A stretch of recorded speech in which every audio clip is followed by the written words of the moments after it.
Hello students, जितने भी students हमारे सेमेस्टर सेशन के हैं, ठीक है, 23-27 वाले, 24-28 वाले, आप तो सेमेस्टर ही चलेगा।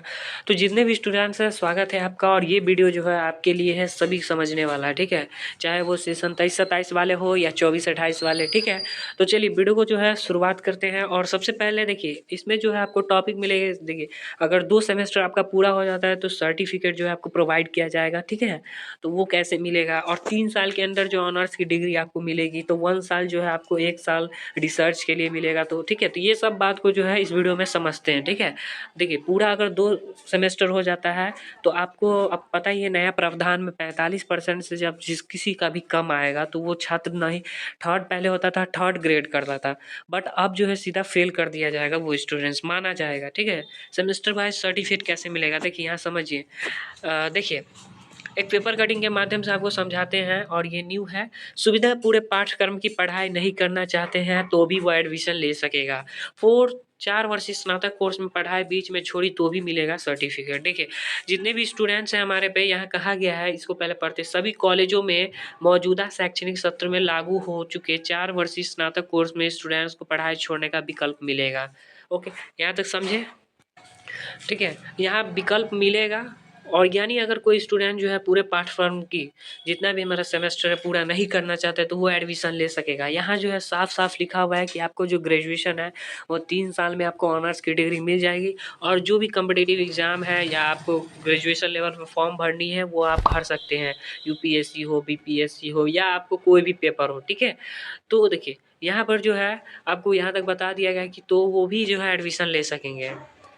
आपको ये पता है कि जितने भी स्टूडेंट्स अभी पढ़ रहे होंगे, यूजी में आचरण और उपस्थित पर अंक मिलेंगे। इंटरनल असेसमेंट के लिए निर्धारित 30 अंकों में 5 अंक जो है इसके लिए निर्धारित। देखिए, डिसिप्लिन जो होता है आपको, अनुशासन, उस पे जो है आपका 5 नंबर जो है डिपेंड रहता है। ओके, उसके बाद जो है दूसरी, अगर कोई परीक्षार्थी किसी सेमेस्टर की परीक्षा में फेल कर जाता है तो अधिकतम 5 अंकों का ग्रेस दिया जाता है। अगर कोई स्टूडेंट जो है सेमेस्टर में फेल है तो उसे 5 ग्रेस अगर दिया जाए और वो पास हो तो पास हो जाएंगे, ठीक है। तो अधिकतम जो आपको ग्रेस मिलेगा वो 5 ही अंक का मिलेगा, उससे ज़्यादा नहीं मिलेगा। तो इन बातों का आपको ख्याल रखना है। अब बात कर लेते हैं सेमेस्टर सेशन में कि कितना का जो है ग्रेजुएशन हो। तहत 8वें सेमेस्टर की पढ़ाई पूरी करने के लिए ऑनर्स विद रिसर्च की डिग्री मिलेगी। छात्रों को प्रत्येक साल 2 सेमेस्टर की पढ़ाई पूरी करनी होगी। हर सेमेस्टर में जो है आपको पता ही है कि हर सेमेस्टर हर साल में 1 सेमेस्टर ये हुआ, सेकेंड सेमेस्टर 1 साल में 2 सेमेस्टर पूरे करने होते हैं, सेमेस्टर 1, सेमेस्टर 2। अब बाकी वहाँ से बढ़ाते जाइए, सेमेस्टर 3, सेमेस्टर 4, फिर हो जाएगा 2 साल, फिर 5, 6 हो जाएगा, 3 साल, फिर 6, 7, 5, 6 हो गया। फिर उसके बाद जो है आपको, फिर उसके बाद आपका हो जाएगा 7, 8, तो पूरा हुए। अब यहाँ पे देखिए, पहले 2 सेमेस्टर की पढ़ाई पूरी करनी होगी, तो 2 सेमेस्टर का अगर पढ़ाई पूरी कर लेते हैं तो आपको यहाँ पे देखिए लिखा गया है, छात्रों को ग्रेजुएट सर्टिफिकेट के हकदार होंगे। इसके बाद दूसरे साल यानी 4 सेमेस्टर की पढ़ाई करने पर अंडर ग्रेजुएट डिप्लोमा मिलेगा। अगर आपका 2 साल, ठीक है, सॉरी 2 सेमेस्टर अगर आप पूरा कर लेते हैं, 2 सेमेस्टर अगर पूरा कर लेते हैं तो 2 सेमेस्टर जो है पूरा कर लीजिएगा तो आपको डिग्री जो है ग्रेजुएट सर्टिफिकेट मिलेगा। डिग्री नहीं मिलेगा, सर्टिफिकेट मिलेगा कि आपका जो है हो गया है, ठीक है, 1 सेमेस्टर का, ठीक है, मतलब 2 सेमेस्टर का 1 साल में। उसके बाद कह रहा है दूसरे साल यानी 4 सेमेस्टर का पढ़ाई अगर पूरा करिएगा, 2 साल यानी 2 साल अगर आप करते हैं पूरा, तो आपको ग्रेजुएट डिप्लोमा का डिग्री मिलेगा। 2 साल का होगा तो डिप्लोमा का डिग्री मिलेगा। बहुत सारे जो फॉर्म होते हैं डिप्लोमा का डिग्री काम आता है, तो वो 2 साल का कोर्स जो है, अगर आपकी कोई भी स्टूडेंट छोड़ना चाहे 2 साल पढ़ के, तो आपको डिप्लोमा का मिलेगा। और कोई भी स्टूडेंट्स अपना सेमेस्टर छोड़ के जाते हैं तो आपको सर्टिफिकेट मिलेगा सिर्फ, ठीक है। इसी तरह तीसरे साल 6वें सेमेस्टर की पढ़ाई पूरा करने पर ऑनर्स की डिग्री, यहाँ साफ साफ लिखा गया है कि छठा जब आपको सेमेस्टर पूरा हो जाएगा तो ऑनर्स का डिग्री आपको मिल जाएगा। तो जो भी फॉर्म होते हैं हमारे, आप समझ रहे हैं, जो भी कॉम्पिटिटिव लेवल के होते हैं, स्टेट हो, बीपीएससी हो, यूपीएससी हो, ठीक है, और भी जो एनटीपीसी ये सब का जो ग्रेजुएशन लेवल पे निकल रहा है, उस सब में आप फॉर्म फिलअप कर सकते हैं इस लेवल पर।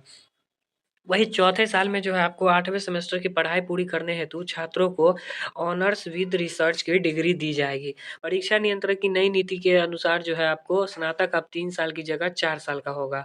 अब सेमेस्टर वार परीक्षा बताए थे, इसमें थर्ड डिवीज़न नहीं बल्कि आपको 45% माना जाएगा, अगर उससे कम है तो आपको फेल माना जाएगा। अब देखिए, अगर ये करेंगे जो छोड़ना चाहे बीच में पढ़ाई उसके लिए क्या प्रावधान है? अगर आप लोग पढ़ाई बीच में जो छोड़ते हैं अंडर ग्रेजुएट दिया जाएगा, पढ़ाई के बाद पढ़ाई छोड़ सकेंगे तब उन्हें अंडर ग्रेजुएट सर्टिफिकेट दिया जाएगा। तो इसमें बहुत सारे एक शर्त है, ठीक है? बहुत सारे थोड़ी शर्त है क्या कि आपको जो है दूसरे दोनों सेमेस्टर में एक रहना चाहिए कि आप किसी भी सेमेस्टर में इंटरनल एग्ज़ाम हो या एक्सटर्नल उसमें फेल नहीं होना चाहिए, ठीक है? तभी आपको मिलेगा और उसके साथ-साथ 4 क्रेडिट वाले वोकेशनल कोर्स की पढ़ाई समर वैकेशन में करना होगा और यहाँ पे एक प्रावधान दिया गया है कि आप जो अगर छोड़िएगा बीच में तो आपको एक जो है कोर्स करना होगा वोकेशनल जो आपको समर वैकेशन में की जाएगी, ठीक है? ये कोर्स जो है आपको अलग-अलग तरीके का है, टाइपिंग का भी है और भी है, ठीक है? तो वो सब आपको जो है बता दिया जाएगा आपके अपने कॉलेज में, ओके? यहाँ पर हम आपको इन्फॉर्मेशन दे दिए हैं। यहाँ पे इन्फॉर्मेशन आपको दे दिए कि 3 साल के अंदर जो ग्रेजुएशन कंप्लीट होगा ऑनर्स डिग्री का और सर्टिफिकेट जो है कैसे जो है आप ले पाएंगे अगर दोनों सेमेस्टर कंप्लीट होता है तब, ठीक है? सारा जो है पेपर कटिंग के माध्यम से आपको बताया है और जो बीच में छोड़ेंगे वोकेशनल कोर्स करेंगे, ठीक है? तो आई होप जो है यहाँ पे समझ गए होंगे और सभी पेपर में जो है यहाँ पर लिख दिया गया है सभी पेपर में आपको 4.5 से कम CGPA अगर किसी विद्यार्थी को 4.5 से कम होता है तो सभी पेपरों में पास है और उसने आवश्यक क्रेडिट हासिल कर लिया है तो CGPA में इतना जोड़ दिया जाएगा, लेकिन कुल CGPA से अधिक नहीं होने चाहिए, इसका ख्याल रखना चाहिए। ओके, तो 4.5 CGPA जो आना अनिवार्य है उससे कम नहीं आना चाहिए, ठीक? तो आप समझ गए होंगे पूरी जानकारी क्या है सर्टिफिकेट का मसला और कोई भी प्रॉब्लम होती है क्यूरीज है तो आप हमें कमेंट कर सकते हैं और सारी बातों को हम इस वीडियो में बता ही दिए हैं। चैनल पर नए तो चैनल को अवश्य सब्सक्राइब कर लीजिए।